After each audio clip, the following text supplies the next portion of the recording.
Hello and happy 4th of July, everyone, depending on when you're watching this video or where you live in the world and if you celebrate that sort of thing.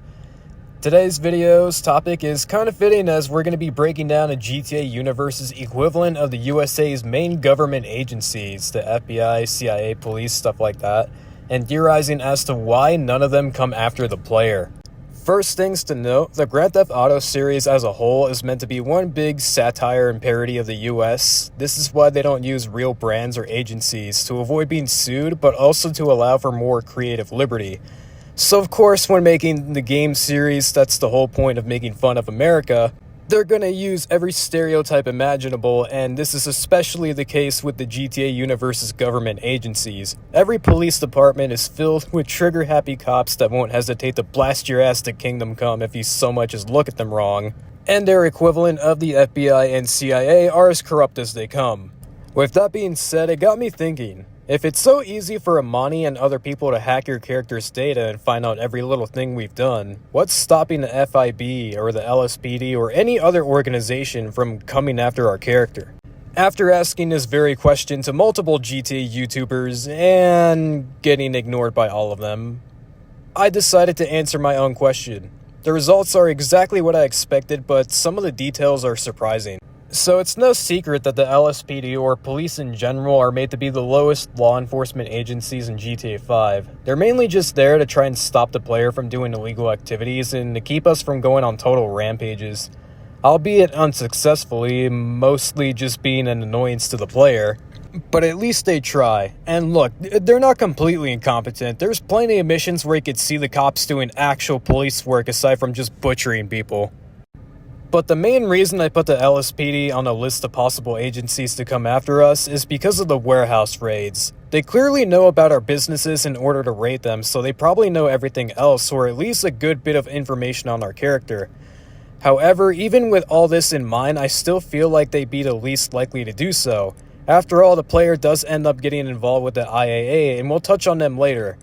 But it's not too far out of the question that the only reason the LSPD doesn't come after us is because of the ties to the IAA, and, well, the cops in GTA are made to be kinda dumb. Next up, the FIB. Undeniably the most corrupt of all the government agencies in GTA, the main reasons I believe the FIB are the most likely to come after the player is due to them being the IAA's biggest rival. They kidnap and try to assassinate each other all the time, so it would make perfect sense for the FIB to come after us, realizing how big of an asset we are to the IAA.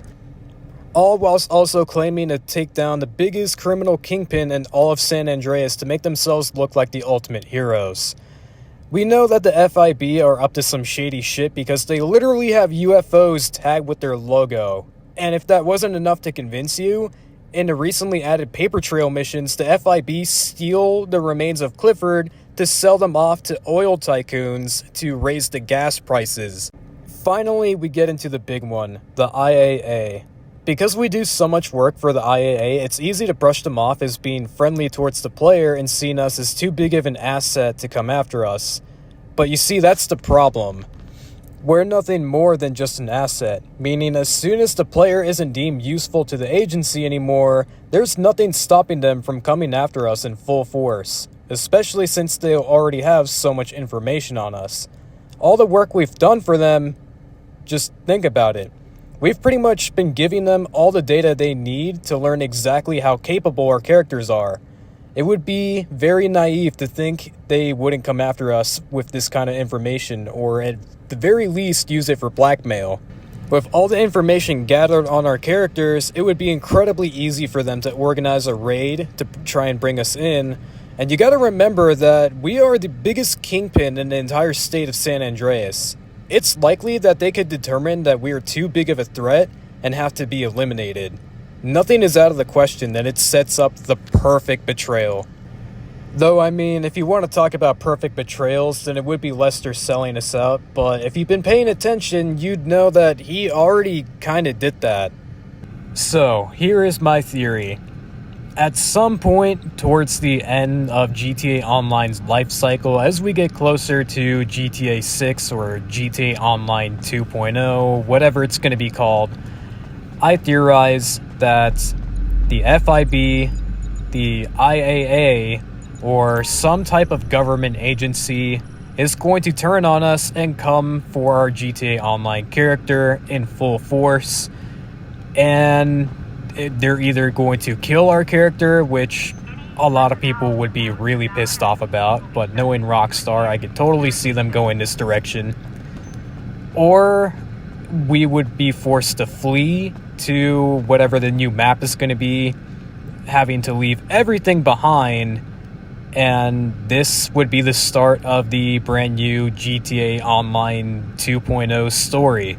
It would allow us to use our character from the previous game, and we would just have to start out from nothing, and that would be the explanation as to why we don't already have everything, because we got chased away, or we got killed off. But again, a lot of people will be pissed off with that one, so probably not that last one. But let me guys know what you think of this theory, and my explanation as to why none of the agencies come after the online character. So I honestly did not want to really make this video because I was recording all the gameplay, and then the newest update came out, and Rockstar, being Rockstar, did the stupidest thing imaginable and removed nearly 200 cars from the in-game website so you can no longer buy them.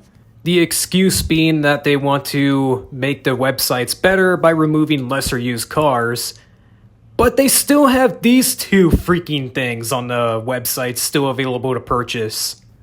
You just gotta love modern day Rockstar. They'll take one step forward but 5 steps back.